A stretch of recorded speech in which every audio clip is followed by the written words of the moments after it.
Hello, hello. Today is Sunday at 7:35 p.m. ng Sunday. Nag-request lang ang aking hubby, brother husband, dahil hindi na siya nakakababa sa likod ng bahay, kaya ipapakita ko daw kung ano yung mga tinanim ko. Let's go. Let's go. Ito na po. Ito po ay uunahin natin dito. Ito yung onion ko na lagi kong kinukunan. Hindi na ako bumibili ng onion leaves. Ayan. Ano siya. Lagi kong kinukunan, kaya kunti na ngayon. Kinunan ko naman kahapon. Ayan. Ayan. Kumukulog. Ayan ay may 4 na ano ba yun? Nakalimutan ko pangalan. Sayuti. Ayan na yung mga sayuti lumalabas na, nakikita nyo na yung talbos. We hope hindi siya gagalawin ng mga nagkagalaw sa likuran namin. Ayan, malaki na. 1, 2, 3, 4, 2, 4. 5 pala sila, 5. Ito naman ay masibuyas. Yan, tinatakpan ko kasi yung mga lamos, sutil sila Yung cilantro ko, BB cilantro. Ito yung kalabasa.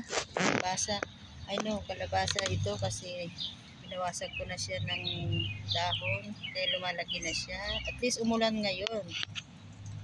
Ito naman ay hindi ko malaman kung ano ito. Saluyot ba ito? O kasi every time na magtanim ako ng buto ng saluyot, ang lumalabas, sabi nila, yung saluyot na ibaba, missing saluyot.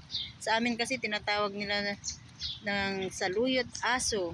Saluyot daw ng aso. Kaya hindi ko alam kung saluyot talaga. Pero sabi ng asawa ko, puti, pagpula daw yun ang saluyot aso. Kaya ako tinitingnan, puti naman. Mga iba, binunot ko na kasi hindi ko nga malaman kung saluyot na inuulam o saluyot na hindi inuulam. Ayan. Ibang dami nila, dami ko nang binunot. Sige, husgahan nyo nga kung ano talaga ito, saluyot o saluyot ng aso. Sa mga Ilocano. Please, sabihin nyo nga kung talagang saluyot na yung inuulam natin. Punta tayo sa kabila. Habang hindi pa umuulan. Ayan, kanina lang inilipat ko sila. Ayan na sila, lumaki na sila. Pero kulang pa rin yung ulan. Ito ay mga kalabasa. Ayun, huwag naman kasi minsan mga sutil sila, 'di ba, inano nila, binubunot talaga nila. Ito, ewan ko ito kalabasa o ampalaya. Ayan. Pero ito talaga, mula doon ang palaya na yan. Ayan, yung beans, Bagyo beans yan. Tapos may sitaw tayo doon. Ito naman yung mga sitaw. Ayan, lumalaki na rin sila. Nakailan na rin tayong sitaw. Ayan, mga sitaw lahat ito. We hope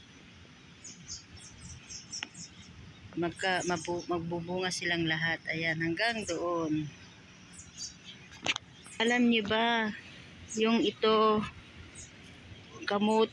kamuting sweet yam, kaso nga lang tinakpan ko dahil kinain na yung dalawa. At may